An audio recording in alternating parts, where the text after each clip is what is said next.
Assalamualaikum warahmatullahi wabarakatuh. Halo teman-teman, kami kelompok 13 dari kelas 6A akan mempresentasikan materi mengenai dialogika sarana diskusi dan debat. Kami beranggotakan saya, Anissa Hoirunisa dengan NPM 191063108856 dan rekan saya Audrey Tiara Rabani dengan NPM 191063108131. Pengertian diskusi. Secara etimologis, kata diskusi berasal dari bahasa Latin discussio, diskusi atau diskusum, yang artinya memeriksa, mempertimbangkan, membahasa, dan bertukar pikiran. Dalam bahasa Inggris, lebih dikenal dengan discussion, yang artinya perundingan atau pembicaraan. Sedangkan dalam bahasa Indonesia, dikenal dengan diskusi, yang artinya proses bertukar pikiran antara dua orang atau lebih tentang suatu masalah untuk mencapai tujuan. Maka dapat disimpulkan bahwa diskusi adalah kegiatan berbicara bersama yang dilakukan dengan tujuan tertentu baik dilakukan dalam situasi formal maupun non-formal. Perlu kita ketahui bahwa kegiatan bertukar pikiran dapat dikatakan berdiskusi apabila terdapat masalah, ada anggota diskusi, dan kesimpulan yang disetujui oleh semua anggota diskusi. Tanpa hal tersebut, perbincangan yang berkaitan dengan tukar-menukar pikiran tidak bisa disebut sebagai diskusi. Tujuan diskusi terbagi menjadi tiga, yakni pertama, tujuan dan kebutuhan logis. Maksudnya, diskusi dapat menjadi tempat untuk konsultasi, guna menambah pengetahuan, mendapat informasi, memperluas pengalaman, dan membuka pandangan. Kemudian yang kedua, tujuan dan kebutuhan manusiawi. Maksudnya, diskusi menjadi tempat untuk mendapat pengakuan atau penghargaan, membentuk kelompok atau individu, menyatakan partisipasi, dan untuk mendapatkan informasi serta menunjukkan interaksi.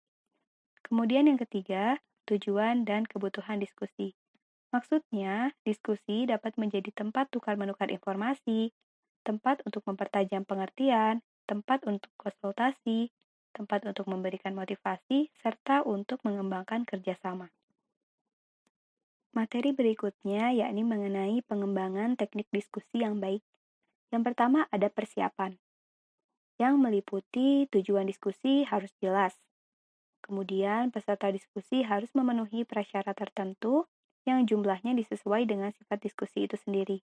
Misal, diskusi panel atau diskusi yang lain yang misalnya jumlah pesertanya itu hanya 10, hanya 20, dan yang lain-lain. Pokoknya disesuaikan dengan kegiatan diskusi tersebut. Kemudian, penentuan dan perumusan masalah harus jelas, dan waktu serta tempat diskusi harus tepat dan sesuai. Yang selanjutnya ada pelaksanaan diskusi yang meliputi membuat struktur kelompok yang terdiri dari pemimpin, sekretaris, dan anggota. Lalu membagi tugas dalam diskusi, mencatat ide atau saran penting, serta menghargai setiap pendapat yang diajukan dan menciptakan situasi yang menyenangkan.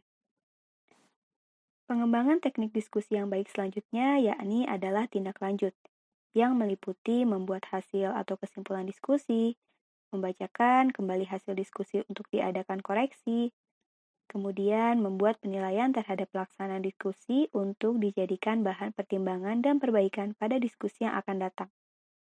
Pembahasan berikutnya yakni mengenai permasalahan dalam diskusi. Sejatinya permasalahan seperti apa yang harus didiskusikan? Jadi, masalah yang didiskusikan ini merupakan persoalan yang dibahas oleh peserta untuk dipahami, diketahui sebabnya, dianalisis, atau dicari jalan keluar dan solusinya. Dan tentu saja masalah tersebut dibahas sesuai dengan keadaan serta kebutuhan anggota atau peserta diskusi. Selanjutnya yakni kriteria masalah yang layak untuk didiskusikan. Pertama, masalah haruslah menarik perhatian peserta. Kemudian, aktual dan menjadi pembicaraan umum. Selanjutnya, masalah ini bisa berguna bagi peserta, masyarakat, atau bagi pengembang ilmu pengetahuan. Jadi maksudnya, masalah yang didiskusikan bukanlah masalah yang sepele, melainkan masalah yang bisa memberikan kebermanfaatan bagi anggota diskusi. Kemudian, kriteria selanjutnya yakni baru atau belum dibahas sebelumnya, kemudian langka atau jarang ada, serta masalah ini menyangkut kebijakan hal umum atau penting sebagai public figure, Kemudian masalah mengandung alternatif, pendapat multidimensional, dan kemudian masalah membutuhkan pertimbangan yang matang untuk menentukan keputusan. Jadi, kemudian cara menemukan topik diskusi. Bagaimana caranya supaya kita bisa mendapat topik untuk didiskusikan? Ya, ini yang pertama kita bisa memikirkan atau mengingat sesuatu yang pernah diketahui, dialami, atau dibicarakan sebelumnya. Kemudian kita juga bisa memperoleh topik dari hasil membaca buku, koran, atau referensi lain. Kemudian juga topik itu bisa kita temukan dari hasil memperkaya referensi melalui media audiovisual seperti berita dan yang lain-lain, atau juga bisa didapatkan dari menyimak pidato, video, ceramah, atau dialog, ataupun dari tokoh tertentu. Kemudian juga topik tersebut bisa kita dapatkan dengan cara mengadakan pengamatan, penelitian, atau wawancara, dan sebagainya. Pemilihan tempat diskusi, yakni harus memperhatikan yang pertama, tempat diskusi tersusun dengan rapi, bersih, dan cukup luas. Kemudian tempatnya itu terhindar dari gangguan suara dari luar, misalnya seperti kendaraan, kemudian mesin pabrik, atau orang yang sedang bekerja. Kemudian tempat ini bisa menciptakan suasana yang nyaman. Kemudian di tempat tersebut terdapat peralatan yang mendukung seperti pengeras suara, alat peraga, papan tulis, lampu penerang, dan sebagainya. Kemudian tempat tersebut diusahakan cukup untuk mengatur formasi bentuk diskusi. Selanjutnya yakni tipe peserta diskusi. Tipe-tipe peserta diskusi itu beragam ya. Ada yang tidak suka berbicara, ada yang merasa paling tahu, kemudian bisa bersikap positif, ada yang suka berdebat atau mendebat, kemudian ada yang ingin menang sendiri, serta ada yang pemalu, tidak peduli, kemudian sangat terpelajar, dan ada juga yang suka bertanya. Berikut ini ciri-ciri peserta diskusi yang baik, yakni yang pertama, peserta ikut mengambil bagian dalam diskusi, kemudian mendukung pendapat dengan alasan, fakta, contoh, atau pendapat pakar, lalu berbicara jika diberi kesempatan. Kemudian peserta yang baik itu berbicara dengan tegas, jelas, dan benar. Kemudian mendengarkan orang lain berbicara dengan penuh perhatian. Kemudian berkata dan bertindak dengan sopan. Lalu peserta yang baik itu mencoba untuk menghargai dan memahami pendapat orang lain, serta bisa menahan diri pada suasana yang tepat untuk berbicara. Sebagai peserta diskusi, berikut ini persiapan yang harus dilakukan oleh peserta diskusi, yakni meliputi: pertama, memikirkan segala hal yang diketahui tentang masalah yang akan didiskusikan. Lalu yang kedua, apabila banyak yang belum diketahui, hendaknya peserta tersebut menyelidiki dengan teliti dan sistematis masalah tersebut. Yang ketiga, peserta mempelajari masalah yang didiskusikan dari berbagai sumber, dan peserta juga bisa untuk membuat catatan, namun hal ini opsional ya. Yang keempat, persiapan yang dilakukan peserta diskusi yakni membuat urutan sistematis terhadap keterangan yang diperoleh dengan padat, kemudian berlatih menyampaikan pendapat, tanggapan, dan pernyataan dengan kalimat yang baik, serta peserta diskusi harus mempersiapkan diri siap secara mental dan juga bersemangat. Yang kemudian ada struktur kelompok diskusi. Yang pertama ada tugas ketua diskusi. Kita harus tahu ketua diskusi itu adalah orang yang mengatur lalu lintas diskusi, dapat juga menjadi moderator. Tugasnya itu untuk mengemukakan tata tertib diskusi, memberi kesempatan pada peserta, menentukan jumlah orang bertanya, mengemukakan masalah yang akan didiskusikan, menguraikan butir-butir penting yang perlu dipikirkan dan dipertimbangkan peserta, menjaga keteraturan diskusi, memberi kesempatan kepada semua peserta, menjaga agar minat peserta tetap tinggi dan diskusi tetap berjalan sesuai tujuan, dan membuat catatan untuk mempermudah mengarahkan tujuan. Adapun saran untuk ketua diskusi diharapkan mampu bersikap bersahabat dengan semua pihak, bersikap jujur terhadap taraf dan kedalaman pengetahuan, mengerti maksud dibalik apa yang diucapkan peserta, peka terhadap aksi dan reaksi peserta, bersedia menjadi pendengar yang baik, serta berpemikiran terbuka terhadap siapapun, disiplin dalam operasional waktu, tidak sombong dan memaksakan kehendak, serta tidak mencela peserta diskusi. Kemudian ada sekretaris. Sekretaris ialah pendamping ketua dalam diskusi. Harus menyimak jalannya diskusi dengan baik. Tugas sekretaris yaitu mencatat nama peserta dan pernyataan yang disampaikan, mencatat hal khusus atau penting, membacakan hasil diskusi, membuat kesimpulan sementara hasil diskusi, dan membuat laporan lengkap deskripsi kegiatan diskusi. Adapun tugas dan tanggung jawab moderator yaitu menyiapkan segala sesuatu yang berhubungan dengan diskusi, menyiapkan rangkuman pokok masalah, membuka diskusi dengan uraian singkat, membuat aturan permainan dalam diskusi, baik mengenai kesempatan bertanya, menjaga waktu, ketertiban, dan jawaban penyaji, merespon dengan baik semua pertanyaan dan jawaban peserta, membacakan hasil rangkuman pembicara, memimpin diskusi dengan sabar, jujur, ramah, dan netral, serta menutup diskusi. Tugas penyaji yaitu menyiapkan dan membuat makalah yang dilandasi referensi akurat, lalu menyajikan makalah dengan sistematis, jelas, dan objektif, serta menjawab pertanyaan dengan objektif serta didukung oleh fakta.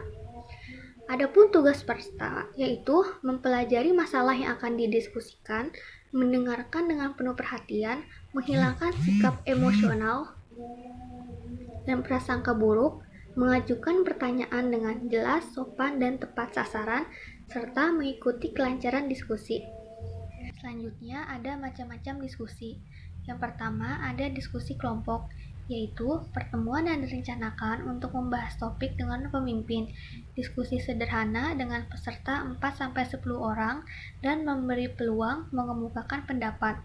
Kedua, ada diskusi berkelompok dengan jumlah peserta yang relatif banyak. Diskusi ini bertujuan agar setiap peserta berperan aktif dalam berbicara. Setelahnya dilakukan pertemuan pleno setelah kegiatan diskusi. Dipersilahkan setiap kelompok berpendapat dan kegiatan dikendalikan oleh ketua diskusi. Selanjutnya ada diskusi panel.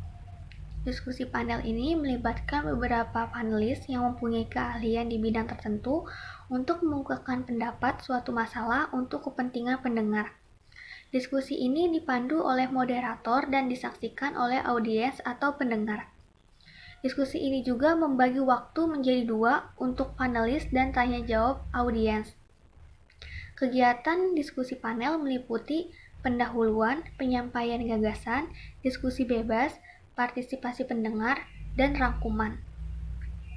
Selanjutnya ada rapat kerja, yaitu berisi pertemuan wakil-wakil eselon dari suatu instansi untuk membahas masalah berkaitan dengan tugas dan fungsinya. Topik yang dibahas biasanya program kerja untuk mengusahakan membawa hasil baik. Biasanya dipimpin oleh kepala instansi disertai dengan pengarahan yang mengacu pada pencapaian target. Lalu ada seminar. Seminar ialah pertemuan untuk membahas masalah dengan prasaran dan tanggapan melalui diskusi untuk mendapat keputusan bersama. Seminar ini ruang lingkupnya terbatas dan tertentu yang bertujuan untuk mendapat jalan keluar atau memecahkan masalah. Di akhir kegiatan akan ada kesimpulan atau keputusan yang berbentuk usulan, saran, resolusi, atau rekomendasi. Ada aturan teknis dalam pelaksanaan seminar, yaitu pandangan umum tentang aturan masalah. Ada peserta dibagi menjadi beberapa kelompok, sidang komisi, kelompok bersidang kembali untuk mengesahkan kesimpulan di sidang pleno, dan hasil dalam bentuk usulan, saran, resolusi, dan sebagainya. Dalam seminar terdapat moderator, penulis, pemerasaran, pembanding, partisipan, dan guru pembimbing. Selanjutnya ada konferensi. Dalam konferensi ini pertemuan kedua pihak untuk membahas atau merundingkan masalah bersama. Pertemuan dari 2 cabang perwakilan untuk menyesuaikan perbedaan dalam langkah dan kebijakan mereka. Pembicara, rapat, atau permusyawarah antar wakil berbagai negara untuk membahas kepentingan bersama yang mengacu pada pengambilan tindakan yang menghasilkan keputusan untuk ditindaklanjuti. Kemudian ada kongres. Kongres ini adalah pertemuan formal antara delegasi atau wakil organisasi politik, sosial, atau profesi untuk berdiskusi dan mengambil keputusan mengenai masalah bersama. Kongres ini pesertanya mencapai ratusan, ribuan, bahkan jutaan. Kongres juga diistilahkan lain menjadi muktamar suatu partai dan biasanya dilaksanakan 5 kali setahun untuk menentukan kebijakan yang akan dilakukan demi menghadapi kompetitor. Ada simposium. Simposium ini dipandu oleh pemimpin atau moderator. Simposium ini pertemuan formal dengan beberapa ahli menyajikan pidato atau prasaran singkat mengenai topik dengan aspek yang berbeda atau bertalian di hadapan hadirin. Simposium diawali oleh serangkaian pidato pendek oleh 2 atau 4 orang pakar. Simposium juga mirip dengan diskusi panel, namun lebih bersifat formal. Dapat dipakai pada kelompok besar atau kecil, dan untuk menyampaikan informasi relatif singkat dan hasilnya dapat disoroti. Namun simposium ini kurang spontan dan tidak memancing kreativitas, karena waktu diskusi sulit dikendalikan, kecuali moderator pandai membaca arah pembicara narasumber. Selanjutnya ada kolokium. Para pakar diundang untuk memberi jawaban atau pertanyaan yang diajukan oleh peserta mengenai topik yang ditentukan. Pembicaraan dikendalikan oleh moderator. Selanjutnya ada lokakarya. Lokakarya adalah topik bahasan yang diambil dari bidang tertentu dan dikaji secara mendalam melalui prasaran dan tanggapan serta diskusi. Jika perlu diikuti dengan demonstrasi atau peragaan. Biasanya diikuti oleh sekelompok orang yang bergerak di lingkungan kerja sejenis atau seprofesi. Tujuan dari lokakarya ini untuk mengevaluasi proyek yang sudah dilaksanakan, mengadakan pembaruan, dan bertukar pengalaman untuk meningkatkan kemampuan kerja. Selanjutnya ada sarasehan. Sarasehan ini diskusi yang sifatnya mendekati santai. Peserta akrab dengan nuansa pergaulan yang tidak formal, misalnya sambil minum kopi, masalah yang dibicarakan juga terbatas, dan peserta bebas menyatakan pendapat atau pengalamannya seputar topik tersebut. Selanjutnya ada sumbang suara atau brainstorming. Sumbang suara ini yaitu mengemukakan gagasan baru yang digunakan untuk mendiskusikan masalah. Terdiri dari kelompok besar atau kecil dan tidak membutuhkan pemimpin yang hebat. Sumbang suara ini tidak menerima kritik dan evaluasi atas pendapat dilakukan kemudian. Sumbang suara juga ini dapat merangsang anggota untuk terlibat dan bertujuan untuk menentukan informasi yang diperlukan, menentukan kriteria untuk menguji gagasan, menentukan gagasan, dan pelaksanaan keputusan. Selanjutnya ada proses pelaksanaan diskusi. Yang pertama, dilakukan oleh 2 orang atau lebih dalam situasi resmi ataupun tidak. Yang kedua, persiapan matang dan terencana serta aturan kegiatan diskusi yang jelas. Ketiga, mengemukakan informasi lengkap dan rinci berupa kesimpulan, kesepakatan, pemikiran alternatif, dan lainnya sebagai hasil pemikiran bersama. Keempat, menentukan topik sebelum diskusi dimulai. Kelima, penyusun aturan yang jelas dan tegas serta pembentukan kepanitiaan. Dengan catatan, jika proses dilakukan dengan baik dan benar, diskusi akan berjalan lancar meskipun resmi dan lingkupnya luas. Kemudian ada pengertian dan tujuan metode tanya jawab. Pengertian dari metode tanya jawab adalah proses dialog antara orang yang mencari informasi dan orang yang memberi informasi. Biasanya penanya mengharapkan informasi yang luas sehingga bisa memberi pengetahuan baru. Jawaban bisa ditujukan kepada satu orang, sekelompok orang, atau semua orang. Ada 3 bentuk dalam tanya jawab. Yang pertama interview, kedua konferensi pers, ketiga tanya jawab pengadilan. Sekian presentasi yang dapat disampaikan oleh kelompok 13. Kurang lebihnya mohon maaf. Wassalamualaikum warahmatullahi wabarakatuh.